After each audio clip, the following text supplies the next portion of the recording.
prašom užsukti, pasižvalgyti, kas čia gero nuveikta, o nuveikta yra tikrai yra daug.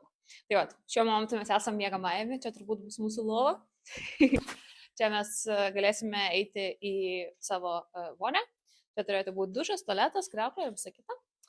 Čia mes grįžtame atgal į koridorių, čia mes turime laiptus į 2 aukštą, čia mes turime tualetą tik tai su kriauklė, čia mes turime koridorių, čia turime įėjimą į kitą kambarį, čia turbūt bus ateityje darbo kambarys, bet šiuo momentu bus mūsų Vincentolio kambarys.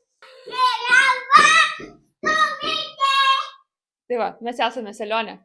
Čia mes turėsime turbūt sofą, čia turėtumėm palei planą, turėtumėm išsaugoti savo šitą sieną.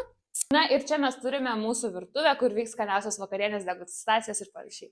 Tai va, čia bus kaip U formos turbūt, arba L formos virtuvė, dar neapsisprendėm. Čia bus įėjimas į katilinę,